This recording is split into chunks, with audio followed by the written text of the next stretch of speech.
Testing. 3, 2, 1. It's okay. Girl, you here. Okay, mama. Well, you're talking now.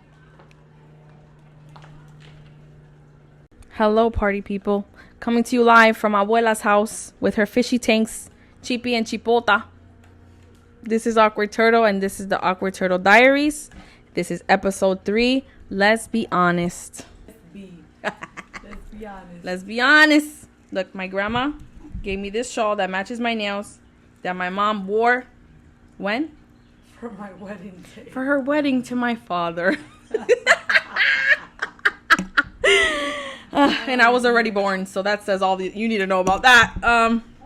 Anyway, firstly, I want to say that I don't want to make a habit out of not recording on Sundays or not posting my podcast on Sundays, but there was a lot going on this weekend, okay? I had a funeral, there was a church service, there was a burial, and a baby shower. So, and a lot of overstimulating family activity in between. So, there's that. However, we are refreshed, we've slept, we went to the gym this morning, we had coffee. I'm charged up. So, let's be honest. I wanted to talk about honesty because I feel like I have always been a dishonest person. And the reason why I say that is because I never say when something is bothering me. I never tell people when they offend me. I never tell them how I actually feel. What? Never used to. Okay, well, yes. Girl. Let me know about that. But yes, I feel like it stems from so many things that don't need to be revealed yet. Okay? I know this is a safe space, but we got time for that.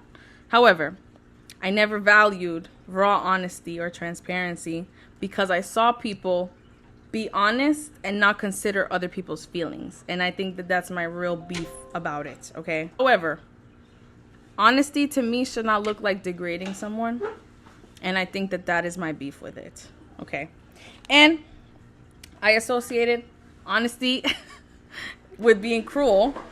So I'm like, okay, let me prioritize making people feel good because I saw people be brutally honest and the result is the bad feelings. And usually I was on the opposite end of those things. And genuinely those same people who I described as giving honesty without consideration, if you were to meet them with that same energy, they would internally combust. They would self-destruct in front of you, and they could not handle the same amount of criticism that they were giving out, which is why I never understood why they were giving it out in the first place and why I adjusted my own considerations and people-pleasing and all the above. So when it comes to honesty, I feel like I viewed myself as a dishonest person because I never valued honesty due to how it made people feel or like made me feel specifically. And it didn't feel nice. I didn't feel considered. I didn't feel like whatever was being said was through a filter first and then said out loud. I feel like it was just said because they just were thinking out loud and not considering my feelings. And so I internalized that in the way that I wanted to make other people feel really good. So I always complimented people. Like, words of affirmation is my number one thing, and I feel like I get that from my mom because she also loves words of affirmation and she loves giving it. So I feel like I associated honesty with being cruel. So I'm like, okay, let me prioritize making people feel good. And I only prioritize that. So it made me not tell people when I was offended by what they say, when I was offended by what people say, when I was uncomfortable, okay? And that's also part of me being raised to be a people pleaser. Like, I feel like I was the kid who kissed everybody in the party to say hello. And, like, my sister would just be like, sup, and walk away. And I love that for her. But for me, it didn't feel right. Like, I needed to make these people feel good and make them feel seen the way that I wanted to feel good and I wanted to be seen, okay? And in making people feel good, it's not like I didn't mean it. Like, I always mean it. But I didn't hold them as a human being. Like, it was like they were only the good things we're going to talk about. The bad things we're just not going to speak about. And I think that that's, like, deeper than me. Like, Latino culture and, like, toxic family cultures, like, only talk about good stuff. Don't talk about the bad stuff because that makes the family look bad. So, What else do I want to mention? I feel like I never mentioned what I didn't like or what my boundaries were in order to prioritize others' happiness. And that's part of the people pleasing, like the pick me, choose me, love me, right? And I feel like I have beef with people who make fun of people who are pick-me's because, like, we all want to be chosen. We all want to be picked. So I don't think that that's very fair to make fun of people in that way, because when you get beneath the cringiness, it's usually something that you resonate with, and it embarrasses you to see somebody else communicate that need so effectively or so loudly, and it makes you uncomfortable because you don't know how to do that. And I noticed that about myself with pick-me people too. Like, why are they fiending for so much attention when really I also fiend for so much attention? I feel like I resonate with how my mom goes about confrontation, like specifically for like people pleasing purposes.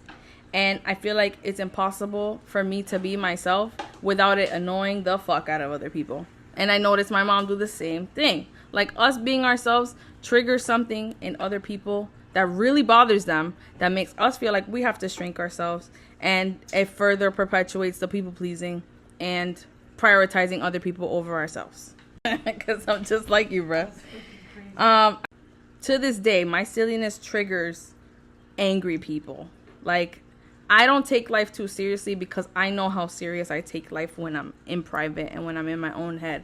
So when it comes to being around other people, I like to prioritize being silly because I want to make the situation lighter for other people, because I know what they might be going through behind closed doors and what their brains might look like. And all of our brains are full of our own traumas and they show up differently. But for me, I like to keep it light. I like to keep it silly.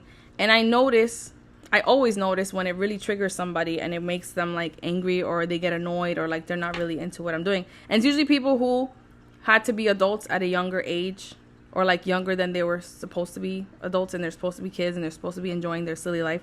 Like, even I notice that in my students, like my students who have their own specific set of traumas. I won't say anyone in particular, but I notice that the adultified students, they get triggered by people's silliness, and they're just like, they don't understand why a 29-year-old woman would be saying these corny, silly jokes when I'm a full-grown adult and I work at a school with kids, you know?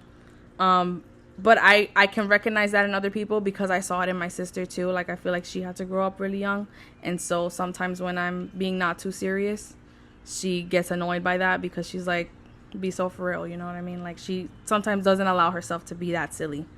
Different now, but when we were younger, that was especially relevant. I feel like part of why I'm like this is because I felt very emotionally neglected as a kid, and like, it wasn't intentional because everybody has their own stuff going on. Like, you can't even imagine what goes on in the life of adults, and like what I go through now, I couldn't even describe it to my like 7-year-old self who felt emotionally neglected.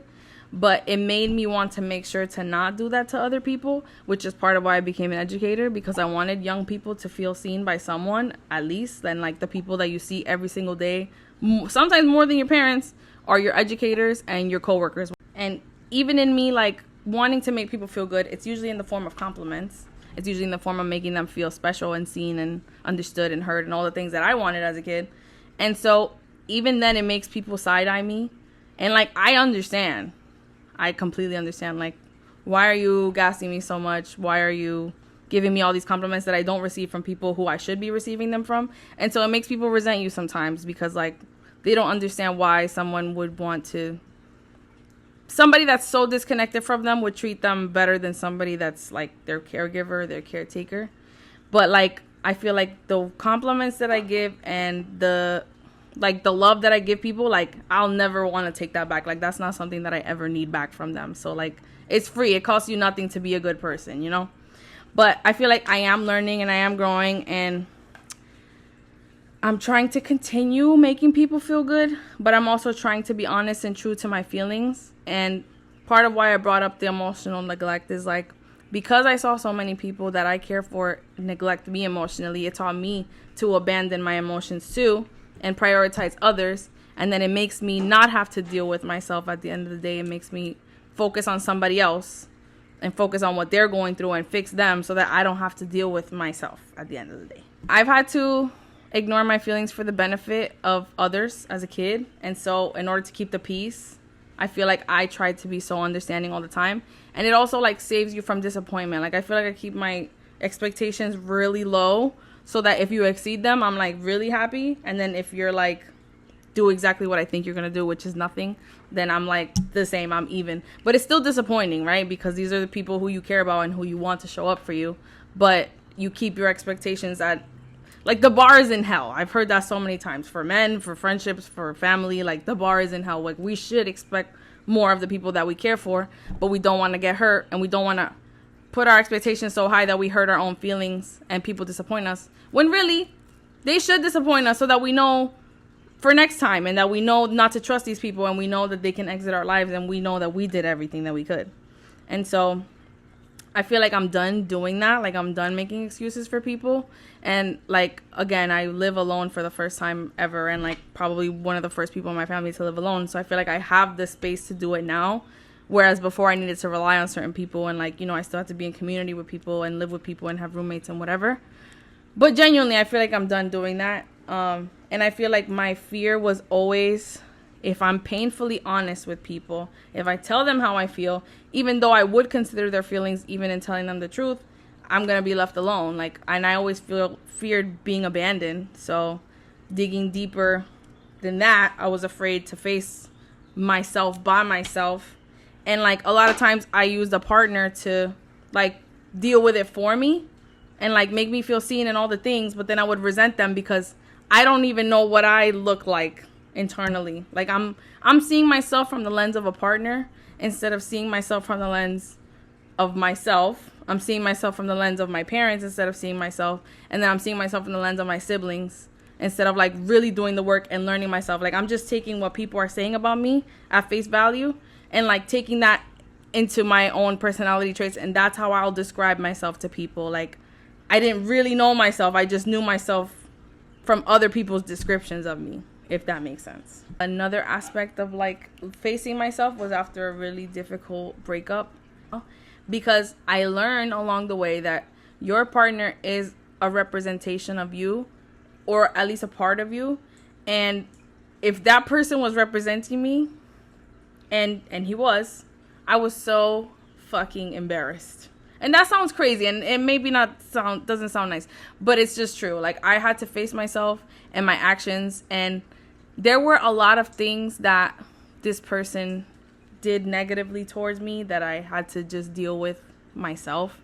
But it made me react in a similar fashion, and I was, like, disappointed in myself, honestly. Like, I was so disappointed in how I acted in that relationship. And when we broke up, I really had to look at myself in the mirror and be like, yo, that was not how you want to represent yourself, especially not in a relationship.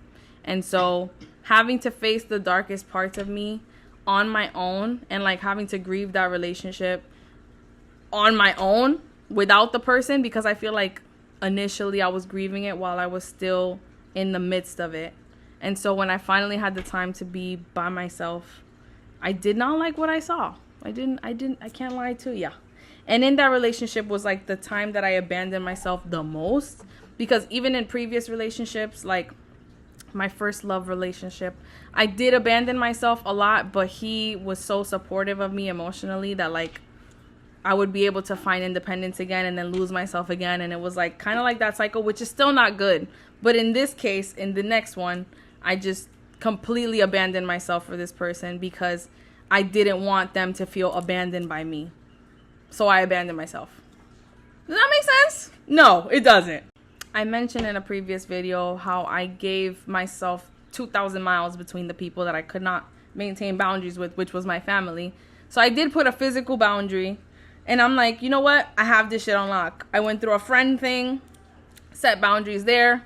I have that shit on lock. My final boss was setting boundaries in a romantic relationship. That felt almost impossible, especially coming from a relationship that was so innocent and so, like, high school and so, like, loving. And I was so fine with enmeshing my life with that person. And then with this one, again, I'm innocently going into it.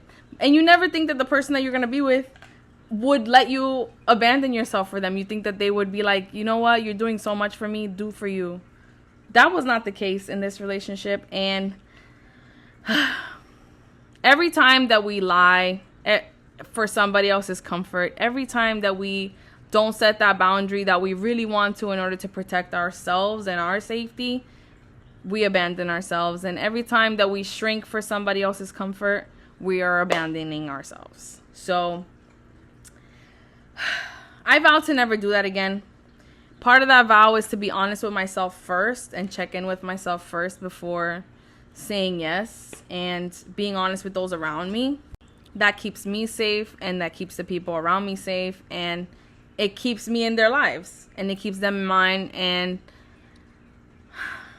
it gives people a real option to stay or go, because you're leaving it all on the table. You're being your authentic self. And when you're performative, and when you're people pleasing, and when you're being this version of yourself that even you're frustrated by because it's not authentic to how you genuinely feel in the moment, and you're just trying to make this other person feel better about themselves, you're abandoning yourself. And you harbor a lot of resentment towards that person because you're not doing what you need to be doing. And at the end of the day, you resent yourself. You once you're faced with yourself, you resent yourself. And it is just real. You have to sit with those feelings, and you have to have a good talk with the woman in front of you or the man in front of you. People do go, like you're not going to mesh well with everybody. When you're being your authentic self, it gives people a genuine option to stay or leave, right? And of course, that triggers our abandonment wounds. But I would much rather somebody be with me, knowing me wholeheartedly and knowing the things that bother them about me and their icks about me, and still be like, I still want you in my life. Like, I actually accept you wholeheartedly. Like, that feels fucking amazing. It's a little foreign to me, not gonna lie, because I don't know that I've been my authentic self with everyone. I'm definitely doing it now. Like, I'm saying when things bother me, and I'm saying when I'm uncomfortable, and that way I don't resent other people, and I'm not mad at myself at the end of the day and projecting on everybody. However, I do have a list of vows to myself in order to be this new person and commit to my authentic self and be the person who I've always wanted to be, but I just prioritize others. So, my promise to myself: I'm going to check in with myself before I say yes.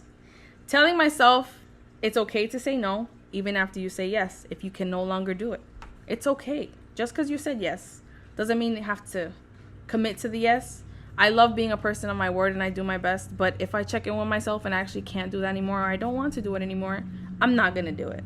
I'm not going to do it. Or maybe if I said yes on a whim, I'm not doing it. Telling people when and where they had you fucked up at. That way, you can give them the opportunity to address it or change it. And if they don't change it, then you have the opportunity to be like, okay, based on how this made me feel, do I want to continue to move forward with this person? Or do I want to cut them out of my life? Or maybe just set stricter boundaries around whatever had you fucked up.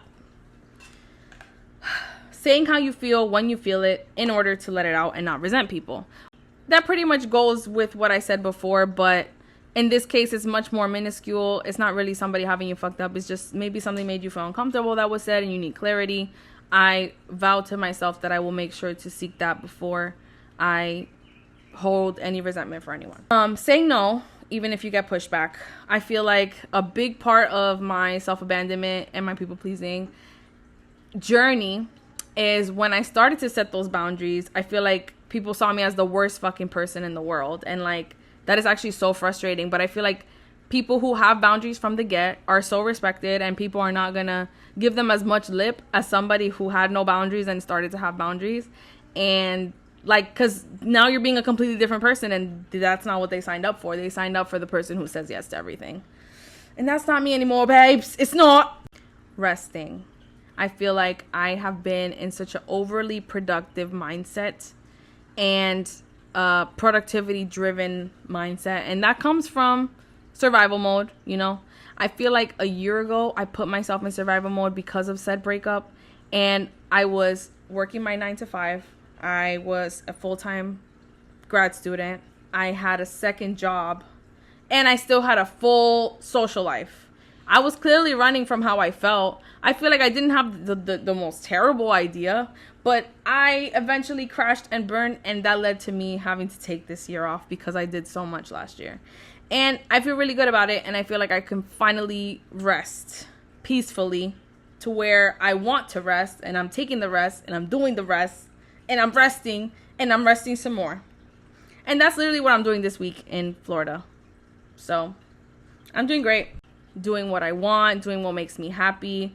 I feel like I've been really honing in on that, and my little self dates are amazing. I dress up just for me. I take pictures just for me.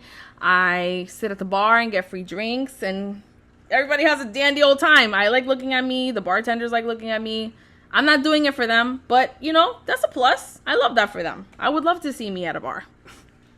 And my final vow for myself is showing up for myself any way that I need. And that can be any of the following that I mentioned. Excuse me.